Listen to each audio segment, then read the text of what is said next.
हरि ओम श्री गुरु शरणम श्री गुरु चरण कमलेभ्यो नमः।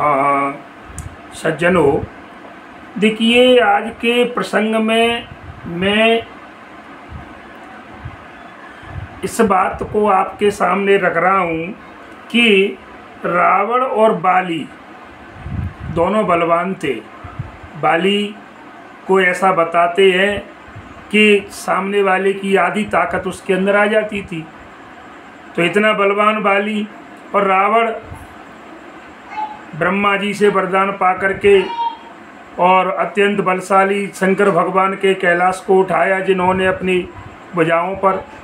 तो सज्जनों, ऐसा कुछ होते हुए भी और ये अपने घर में ही मारे गए।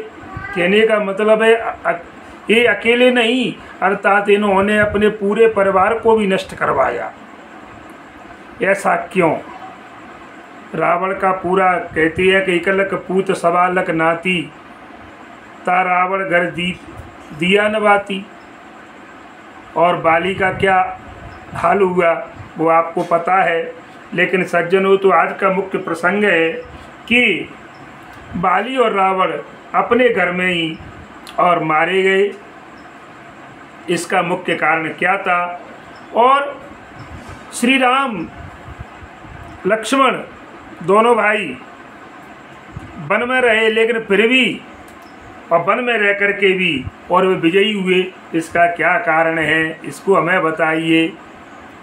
तो सुनिए साहब, देखिए सज्जनों के दीनों की जो रक्षा करने वाला होता है, इसका मेन पॉइंट की बात बिंदु में आपको बताऊं कि जो लोग दीन लोग होते हैं, दीनहीन का मतलब है कमज़ोर वर्ग के लोग।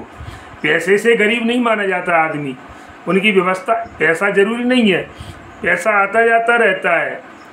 तो जो लोग सभी साधनों से वंचित हैं, उनके साथ कोई खड़ा नहीं है। तो ऐसे लोगों को बताया है कि जो व्यक्ति दीनों की रक्षा करता है सज्जनों, अर्थात गरीबों के ऊपर कृपा करता है, गरीबों के ऊपर कृपा करता है, वो हमेशा विजयी होता है। ध्यान दीजिए, मैं आपको एक दोहे के माध्यम से इस बात को आपको बताना चाहता हूँ कि राम लखन विजयी भय, राम लखन विजयी भय, और बनहु गरीब निवाज, और मुखर बाली रावण गए, गरई सहित समाज। सीताराम। मंगल भवन मंगलहारी, द्रवहु सुदशरथ अजिर बिहारी। श्री राम जय राम। तो सज्जनों, आप देखिए कि दीनों की रक्षा करने वाला हमेशा विजयी होता है। आप इस उदाहरण को यहाँ पर देख लीजिए कि देखिए राम लखन विजयी भय। राम जी का युद्ध बाली से हुआ, उसमें राम विजयी हुए, और राम जी का युद्ध रावण से हुआ, उसमें भी राम जी विजयी हुए। इसका कारण क्या है? क्योंकि राम जी ने गरीबों के ऊपर कृपा की थी। दीन राम लखन विजयी भय, बनऊ गरीब निवाज। देखिए जब ये वन में गए, वन में रहते हुए भी देखिए वन में रहे, इनके पास कोई साधन नहीं थे, साधन संपन्न नहीं थे, लेकिन फिर भी ये विजयी हुए। क्योंकि इसका मुख्य कारण है कि गरीबों पर कृपा की इन्होंने। इसका कारण बताया कि जो लोग दया भाव रखते हैं लोगों पर, जो दया भाव वाले होते हैं, उनकी हमेशा विजय होती है। और जिनके अंदर अहंकार कह लो या बकवास करने वाले जो लोग होते हैं, लिख रहे हैं कि मुखर बाल रावण गए। मुखर कहती है महाराज अधिक बोलने वाला। मुखर कहते हैं, ऐसे मुखर व्यक्ति का मतलब होता है जो ज़्यादा बोलता है। ज़रूरत नहीं है वहाँ पर नपे तुले शब्दों की आवश्यकता है, लेकिन वो उल्टा सीधा और अपना अपना राग अलापना। तो कहने के मुखर बाल रावण भय। देखिए इन्होंने बकवास किया, बाली ने बकवास किया और रावण ने बकवास किया। तो आपको पता है श्री राम जी सरकार ने और बाली का जा कर के और कई अनुज बधु भगिनी सुत नारी सुन सट ये कन्या सम, इस उनको कारण बताया। परमात्मा कोई भी बात अपने ऊपर नहीं लेते हैं, तो उसको कारण उसने कहा था ना कि मैं बेरी सुग्रीव प्यारा कारण कवन नाथ मोए मारा। हे महाराज, हम दोनों भाई हैं, लेकिन मैं दुश्मन कैसे हो गया आपका और सुग्रीव आपको प्यारा लग गया है? अगर बात तो आपकी पत्नी की थी, अगर रावण के पास है तो आप मुझसे मिलते, मित्रता मुझसे करते, वहाँ जाने की आवश्यकता नहीं थी, रावण यहाँ आता देने के लिए। लेकिन नहीं, तो भगवान ने उसको जो है उसका समाधान बता दिया कि देख मैंने तुझे क्यों मारा है। तो सज्जनों, बकवास किया बाली ने, भाई के साथ गद्दारी की, और रावण ने भी श्री राम जी सरकार के साथ क्या किया, माता जानकी जी का हरण किया, और न जाने कितने कितने उसने साधु संतों ऋषि ब्राह्मणों पर अत्याचार किया। उसका परिणाम लिख रहे हैं कि घर ही सहित समाज, रावण और बाली समाज के सहित अपने घर में सब के सब समाप्त हो गए, नष्ट हो गए। तो सज्जनों देखिए, यदि आपको विजयी बनना है तो आप दीनहीन गरीब कमज़ोर वर्ग के लोगों की सहायता करिए, और अगर आप बड़बोले बन चुके हैं, आपके मुंह से गलत भाषा का प्रयोग होता है, तो रावण और बाली की तरह आप भी जो है सीताराम सिया राम में सब जग जानी, क्योंकि नीति का पालन करने वाले के सभी लोग सहायक बन जाते हैं।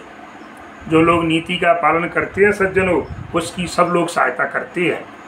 यही तो हुआ था, राम जी ने नीति का पालन किया तो राम जी के साथ सभी बानर भालू ऋषि मुनि सब जितने भी थे, सब ने उनका साथ दिया, और अन्याय का साथ किसी ने नहीं दिया। बाली अकेला रह गया, रावण का एक एक से सबका जो है संहार। देखिए लिख रहे हैं कि खग मृग मीत पुनीत किय, और बनहु राम नयपाल, ओ कुमति बाल 10 कंठ घर, सुहृदय बंधु कियो काल। सीताराम मंगल भवन अमंगल हारी, द्रवंसु दशरथ यजिर बिहारी। देखिए सज्जनों, नीति का पालन करने वाला अगर कोई व्यक्ति होता है, नीति पर चलता है, तो उसका सहयोग करने वाले हजारों लोग प्राप्त हो जाते हैं, उसको मिल जाते हैं अपने आप। जैसे उदाहरण आप राम जी से ले लो, क्योंकि राम जी ही मर्यादा में रहे हैं, मर्यादा पुरुषोत्तम कहलाए। खग मृग मीत पुनीत किय, जरा एक एक शब्द को पढ़ना। खग पक्षी, राम जी ने वन में पक्षी में, अब आप कहोगे साहब पक्षियों का कैसे भला किया, तो आपने पक्षियों में जटायु जी को ले लो, आई समझ में। और खग मृग, मृग माने पशु, तो पशुओं में आप बानर भालुओं को ले लो। मृग मीत पुनीत, इनको अपना पवित्र सच्चा मित्र, मीत माने मित्र, पुनीत माने पवित्र। तो देखिए राम जी सरकार ने किनको, कि जिनको कोई नहीं पूछता, बानर भालुओं को कौन पूछता है महाराज, है पशुओं में जटायु पक्षी को कौन पूछता है। तो ऐसे लोगों को जिनको किसी ने इनका विचार भी नहीं किया कि हम इनका कुछ सहयोग प्राप्त करें, तो राम जी ने ऐसे लोगों की फौज बनाई, ऐसे लोगों को अपनी सेना में जोड़ा महाराज, तो अपना सच्चा मित्र बना लिया। तो लिख रहे हैं कुमति बाल 10 कंठ घर, और बाली और रावण ने घर में ही अपने हितैषी भाइयों को दुश्मन बना दिया। देखिए फर्क जो हो गया कि रावण ने और बाली ने, जो उनके खास भाई थे, बाली का सुग्रीव, इधर सुग्रीव और रावण का विभीषण, देखिए इन्होंने अपने खास भाई को अपना दुश्मन बना लिया, और एक राम थे कि जिन्होंने पशु पक्षियों तक को और अपना मित्र बना लिया। तो सज्जनों, कहने का मतलब है, तो जो नीति का पालन करते हैं उनकी सब सहायक बनते हैं, और जो अनीति पर चलते हैं ना, तो उनके भाई भी उनका साथ छोड़ जाते हैं। और अगर जब भाई भाई का साथ छोड़ देता है, समझ लो उसका अंत आ गया है। भाई हाथ की भुजा होती है, लेकिन क्या करें, रावण जैसा भाई हो जाए तो विभीषण को जाने में देर नहीं लगती। तो सज्जनों, हमें इन बातों से शिक्षा प्राप्त करनी चाहिए कि नीति का पालन करेंगे तो हमारी सभी लोग सहायता करेंगे। इसी के साथ जय श्री राम, जय हनुमान।